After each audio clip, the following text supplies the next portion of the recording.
ኢሳያስ አፈወርቂ ኦልሞስት 17 ሰዓት አድርጓል ሀቫና ሆስፒታል ውስጥ ነው ያለው።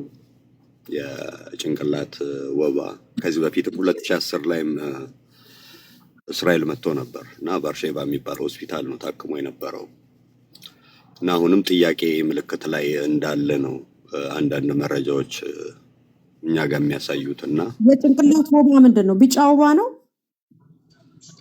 አዶን ነው እንግዲህ በጭንቅላት ወባ ነው ኦልሬዲ ሪፖርት እያደረጉ ያሉት። እኛ በዛ ነው የደረሰን። አሁን የት ነው የምትለው? ሀቫና አባን ኦልሞስት 17 ሰዓት አድርጓል። እድሜው ስንት ነው? ስንት ይሆናል አሁን እድሜው? ቲንክ 89 ይሆናል አሁን። ኦኬ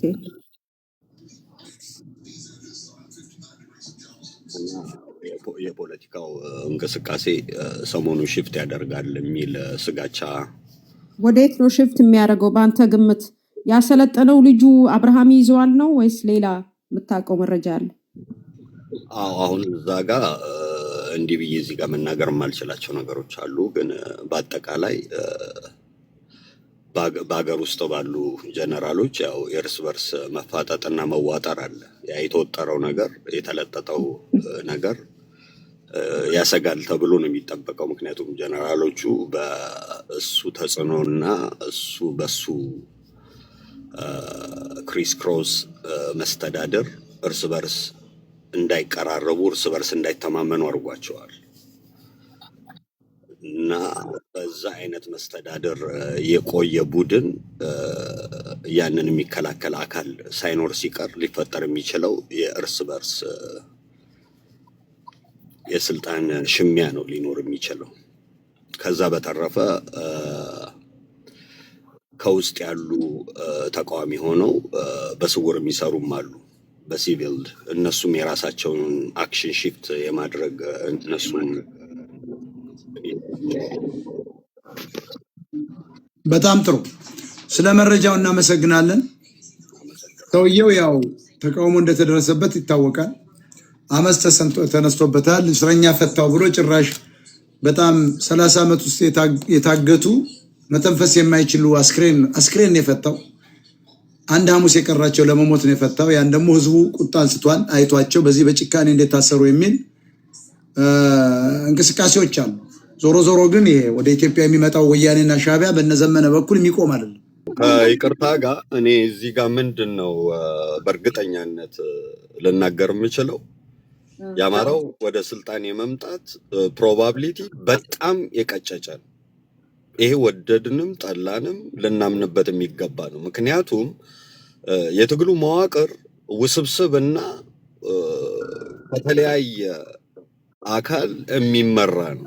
ኤርትራም የሚመራው አለ፣ ከብልጽግናውም እጅ አለ፣ ከወያኔውም እጅ አለ።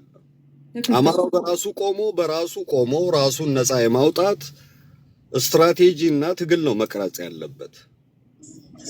ይህ ነገር ሼፕ ሆኖ ካልተቀረጸ ወደ ስልጣን መምጣት የሚባለው ነገር ይሄ እኮ ከ1999 ጀምሮ እኮ የነበረ ድራማ ነው እኮ። የመርሳት በሽታ ስላለበት ነው እንጂ ህዝቡ ይሄ ድራማ ሊቆም የሚችለው አማራው በአማራነቱ አምኖ ለአማራ የሚጠቅም ለአማራ ነፃነትና ለአማራ ድል ሊያስገኝ የሚችል ስትራቴጂ ሲነድፍ ብቻ ነው።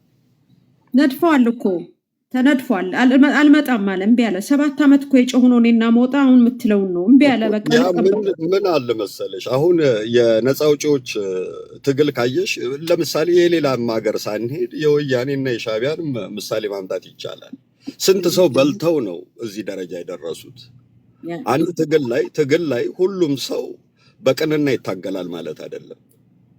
ሰው ገሎ ወደ ትግል የሚቀላቀል አለ፣ ከሌላ መንግስት ተልኮ የሚገባ አለ፣ አምኖበት የሚታገል አለ። ይህን ፊልትሬት ሊያደርግ የሚችል ፖለቲካዊ አሰራርና መዋቅር ያስፈልጋል። 50 ሰው 100 ሰው 500 ሺህ ሰራዊት ስላለ አይደለም ድል የምታደርጊው። ስነልቦናው ላይ መስራት መቻል አለብሽ። ትክክል። አሁን ምንድነው እዛ ጋር የምናየው? ምን ያህሉ በሆዱ ይገዛል? በሆድስ ለምን ሊገዛ ቻለ? ምክንያቱም ሳይኮሎጂካል ታጥቦ አልገባም ወደ ትግል።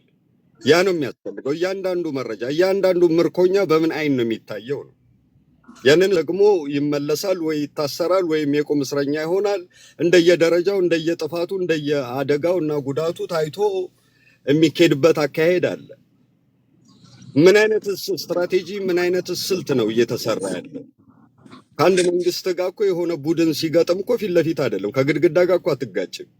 ብዙ ስልቶች አሉ። የሻቢያ ወታደሮች እኮ አንድ ወታደር ነው 30-40 አውሮፕላን የሚያቃጥል የነበረው።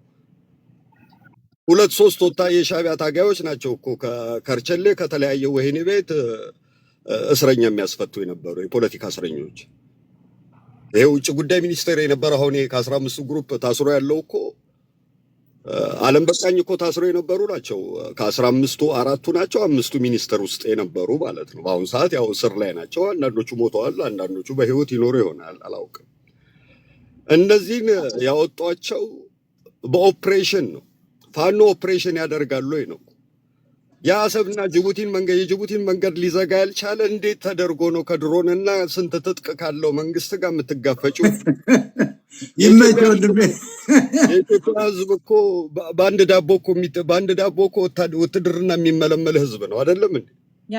በትክክል በርካሽ ነው፣ በሽ ነው። እንደዚህ አይነት መንግስት ጋር የምትዋጊው በጥበብና በስልት ነው። ነዳጅ በማቃጠል ትላልቅ የመንግስት ተቋሞችን በማውደም ከተማ ውስጥ ፓምፍሌቶችን በመበተን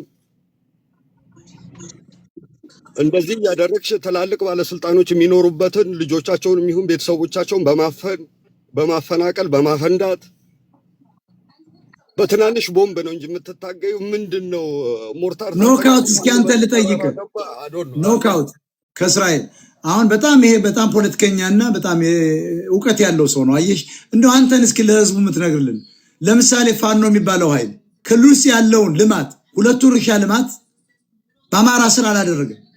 ለምሳሌ አዩር እርሻ ልማት፣ ብር ሸለቆ፣ እነዚህ መሬቶች እዚያውም ጎጃም መሀል ሀገር ያሉ ናቸው። ሌላው ሆቴሎች ከጎንደር እስከ ባህር ዳር የመንግስት ሆቴሎች፣ የግል ሆቴሎች በእኛ ሀብት የተሰሩ የተወረሱ በነፃ ያገኟቸው ንግዱ